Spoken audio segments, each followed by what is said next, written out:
catch a seal weighing 100 kilograms without a boat, without a gun, and almost silently, I stepped out onto the ice to find out.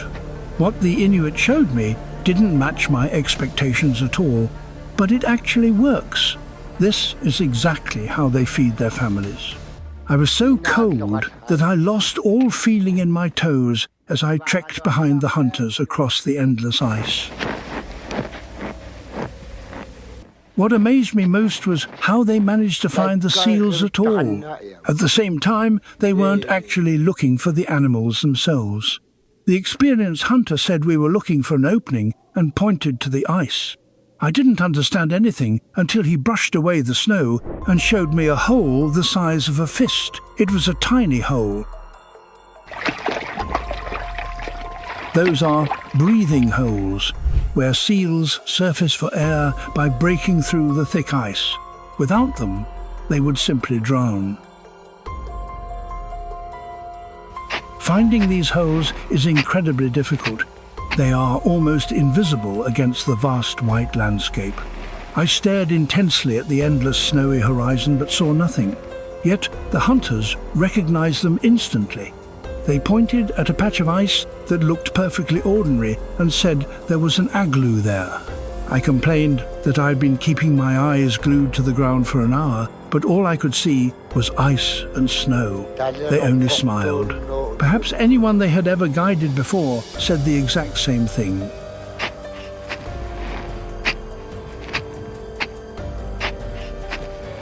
As I began to observe more closely, I gradually realized exactly what they were looking at.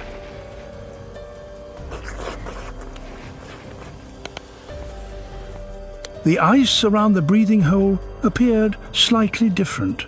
At the point where the seal's warm breath met the freezing air, the surface of the ice would change.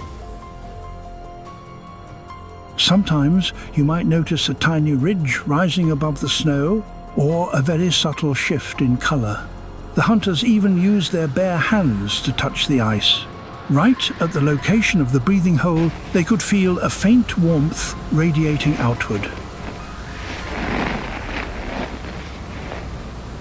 One of them explained that seals are very intelligent.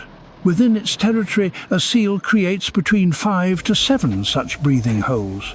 If a polar bear discovers one, the seal will simply escape through another. Finally, I cried out, thinking I had found a breathing hole, and excitedly pointed down at the ice. The hunter approached, inspected it, and shook his head. He said it was just a crack in the ice.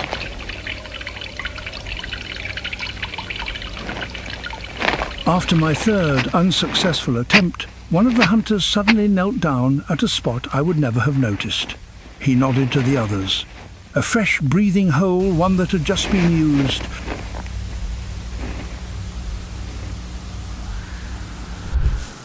And the waiting. We had to lie motionless and wait until the seal surfaced at the breathing hole to take a gulp of air. As soon as they found the hole, the hunters immediately shifted to another vital skill, the skill of listening. No one told me to be quiet. They simply fell silent. The space became so still that I could hear my own heart beating. The elder hunter lay down on the ice and pressed his ear right next to the breathing hole. He lay perfectly still, as silent as a statue. The remaining hunters also lay down beside the breathing holes they had found nearby, maintaining the same posture. I tried to follow their lead, pressing my ear against the snow and beginning to listen. At first, there was nothing, only the sound of the wind blowing. Then I caught an extremely faint sound, like tiny air bubbles rising and bursting on the surface of the water.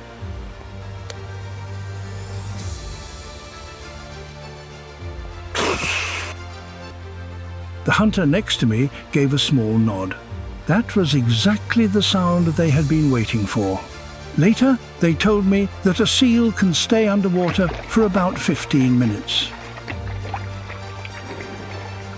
When it surfaces at the breathing hole, it only takes 1 or 2 quick breaths and dives back down immediately. If you miss that moment, you will have to wait another hour, or perhaps even longer.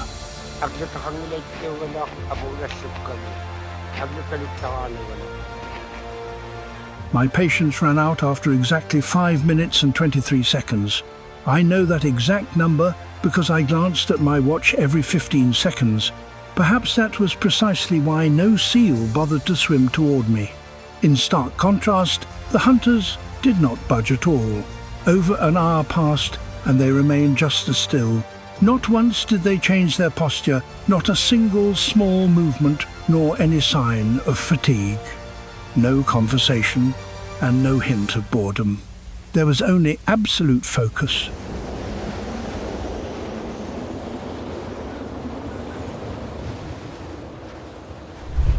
According to scientists, expert hunters are capable of hearing a seal approaching from depths of up to 9 meters. Furthermore, they can distinguish between different seal species based solely on their breathing. For instance, a ringed seal breathes quite differently from a bearded seal. I was ready to give up. My muscles ached from the cold, the tension, and from lying motionless for so long. I was just about to stand up, thinking to myself that this hunt was a failure. And at that very moment, a splash rang out. Then came a gentle exhale. A sound, distinct and clear, emerged from the breathing hole where the lead hunter was lying. Everything around us instantly sprang to life. All the hunters braced themselves, as taut as a plucked string. I, too, froze in my tracks.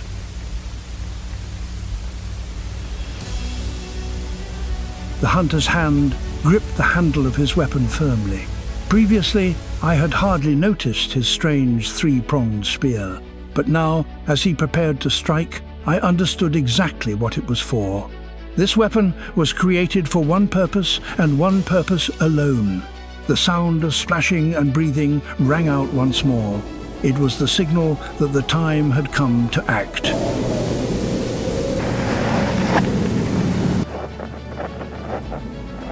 Throughout the entire wait, the lead hunter had been holding a traditional spear known as a kakivak.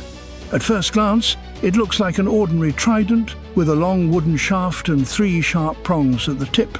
However, this is not merely a spear. It is a tool honed over thousands of years of Arctic survival. The structure of the kakivak features a central prong, which is designed to pierce directly into the seal's body. The 2 side prongs, with barbs pointing backward, allow the spear to enter easily but make it nearly impossible for the seal to struggle free. He was preparing to deliver a single, precise, and lightning-fast strike. When hunting through the ice, you have only one chance. If you miss, the seal will vanish and might not return to this breathing hole for another hour, or even an entire day.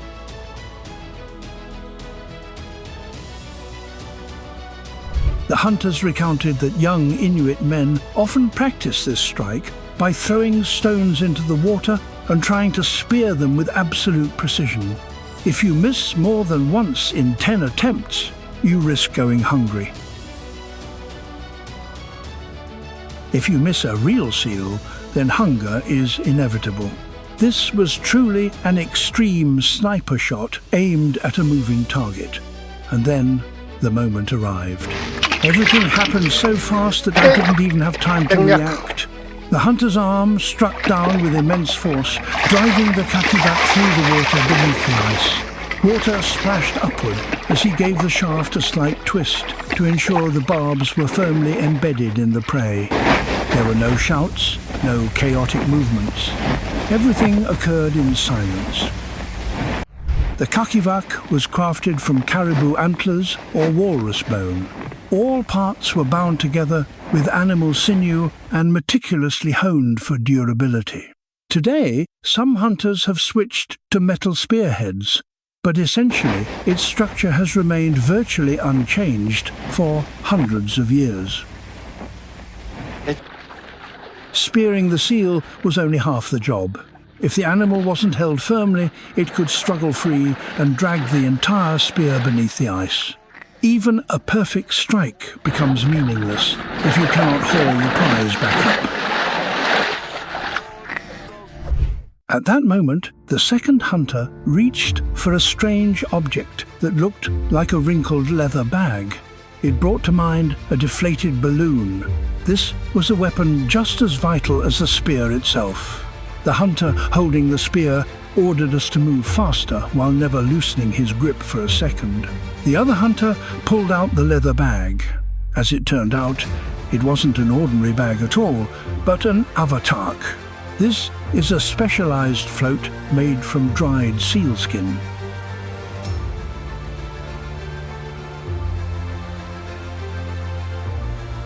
The second hunter used sinew cord to lash the avatark to the shaft of the kakivak, while the first hunter continued to hold fast to the spear embedded deep in the seal's body.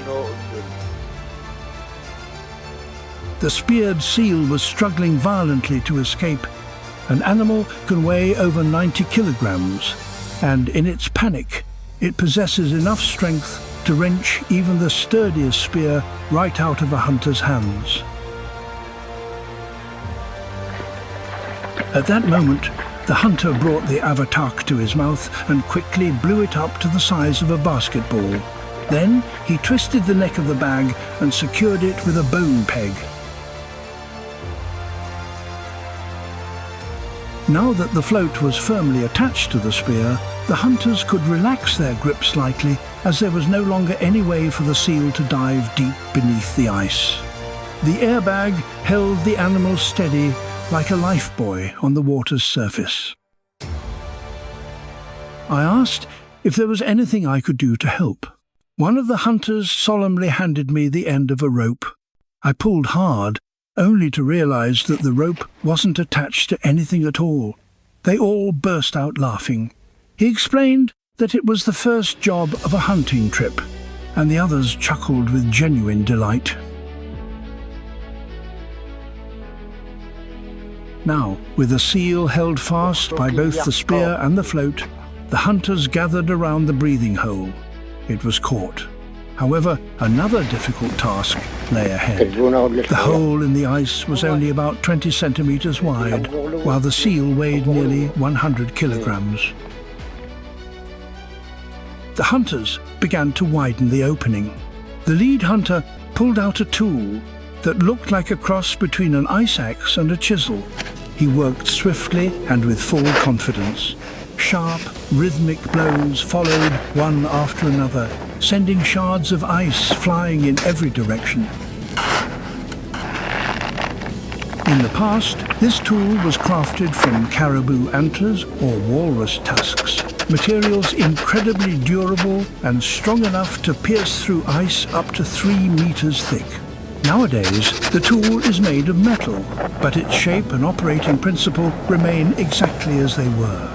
While one hunter widened the hole, the others prepared a rope made of braided sealskin.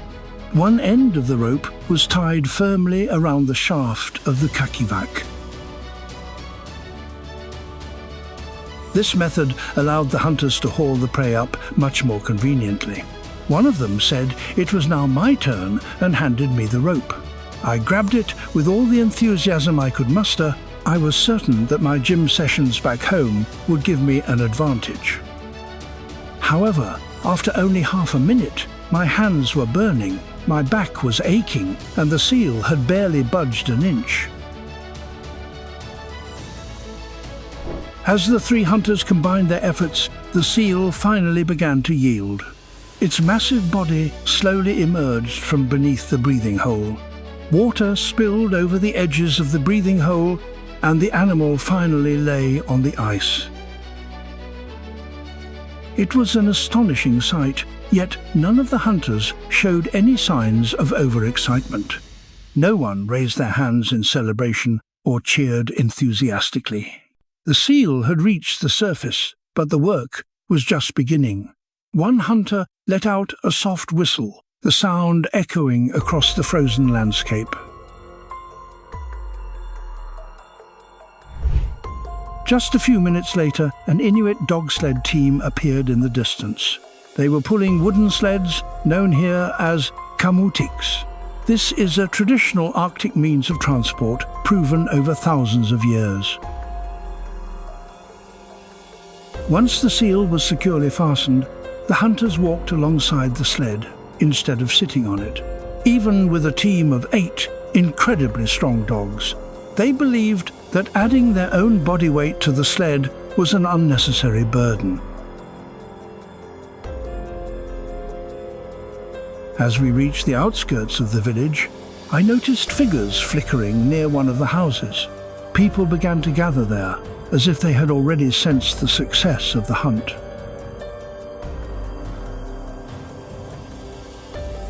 The hunters cleared a space on the ice and produced a curved knife, unlike any I had ever seen before.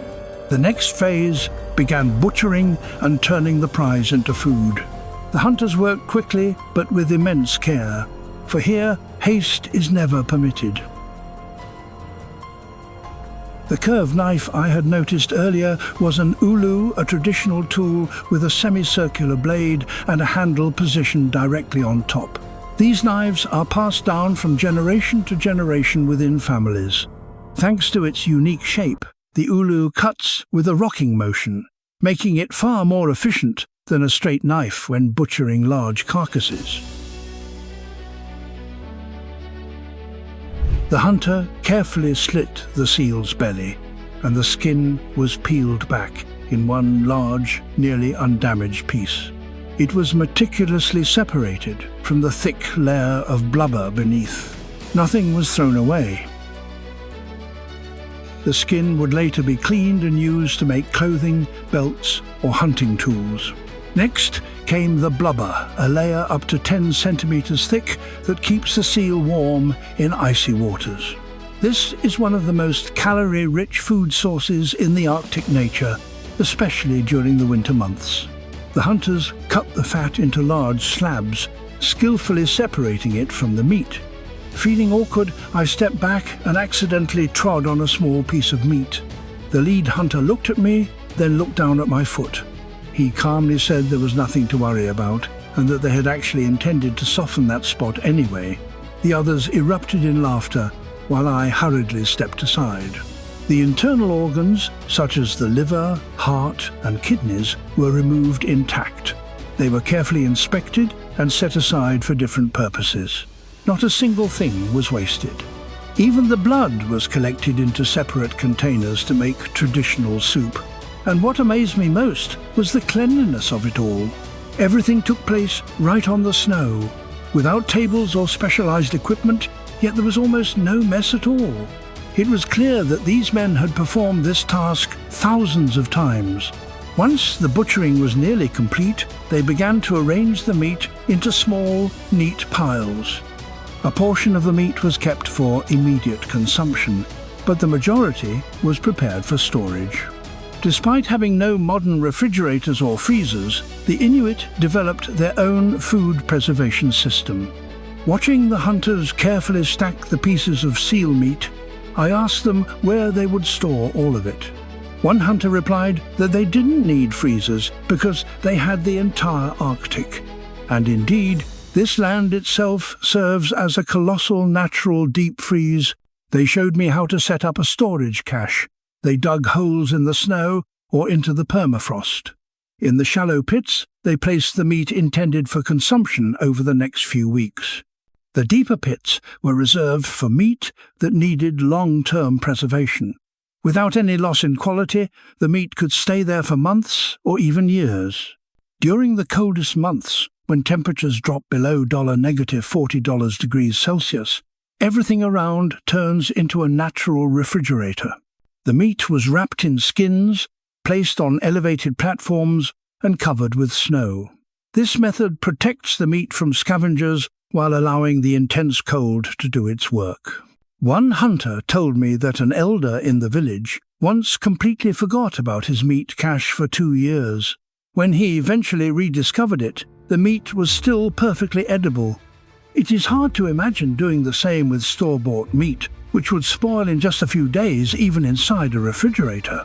Some portions of the meat, as they explained to me, are intentionally left to ferment. This is how they create dishes like igunak, a type of fermented meat with an extremely pungent smell and flavor. Not everyone enjoys this dish, but to the Inuit it is considered a true delicacy. Although modern refrigerators have arrived in the Arctic, many hunters still prioritize traditional methods. They require no electricity and, according to local belief, these methods actually make the meat taste better. While observing each piece of meat being placed into its designated spot, I noticed a separate pile that looked quite substantial. I pointed to it and asked who it was for. The hunter replied, "This portion is for the others." The first cuts were sent to the elders. Without a single word or instruction, the hunters themselves wrapped up the choicest parts, the liver, kidneys, and other prized internal organs to give to the oldest members of the village. In a culture where age and wisdom are deeply revered, ensuring that the older generation receives the best food is not just a sign of respect, but a duty. Next, food was brought to families without hunters, widows, single mothers, or those no longer capable of venturing out onto the ice themselves. I watched with my own eyes as a woman and her young children received a large slab of meat without anyone requiring her to ask for a thing. I remarked that they were very generous. My heart filled with admiration for what I had just witnessed. The hunter looked at me with a slightly puzzled expression and replied that it wasn't generosity. He explained that it was simply their way of life, and that the woman's husband would have done the exact same thing for his family. In traditional Inuit society, sharing food is not seen as charity. It is a form of mutual insurance. Today you are lucky enough to catch prey, but tomorrow fortune may not smile upon you. However, if you have shared with others, then on your difficult days they will not let you go hungry. I asked if they ever kept the best cuts for themselves. The hunters glanced at each other and burst into laughter. One of them said, "We are not like you." I didn't quite know if that was a joke or a piece of irony, but I smiled back anyway. What amazed me most was the complete absence of any formal administrative system. There were no lists, no pre-allocated portions, and no weighing or measuring. No one told anyone else whom to give to or how much was enough. Yet everything still unfolded with precision and fairness. Each person instinctively knew what to give to whom and who was in the greatest need at that moment. This was not a temporary or impulsive act of kindness. It was a complex and robust social mechanism, operating without the need for any written rules. As the last pieces of meat were distributed, I realized I had just witnessed an entire way of life. It is this very way of life that has helped these people survive for centuries in the harsh Arctic, a place where people like us might not last even a week. That evening, at my temporary shelter, I watched families prepare different parts of the very seal we had caught. And you know what? Truly, nothing was wasted. The meat was sliced into strips, one portion for dinner, and the rest taken for processing and storage. The seal blubber was cut into small squares. The children ate them with as much delight as if they were eating candy. The bones were cleaned and kept to be made into tools or simmered for broth. Even the seal's eyes, which the host offered to me with a laugh, were considered a delicacy. I pointed to a part I couldn't identify and asked what it was. The host explained that it was reserved specifically for the grandmother of the youngest hunter. He added that I could have it if I wanted, but I hurriedly shook my head in refusal. Clearly, some Arctic delicacies required much more courage than I had brought with me. When I asked if they ever threw anything away, the host looked at me with genuine confusion. He said that nothing is wasted here because everything is earned through hard labor. Waste in this place is not just considered rude, it is something completely unimaginable. And when I finally tasted the seal meat, I understood. This was not merely food.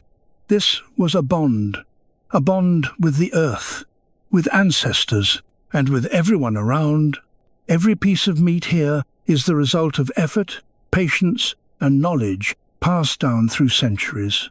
If you were to ask me how to catch a 100-kilogram seal without a boat, without guns, and in near total silence, I would now answer with respect, with wisdom, and with a spirit of solidarity. Subscribe to the channel so you don't miss out on more fascinating stories about the lives of the Inuit people.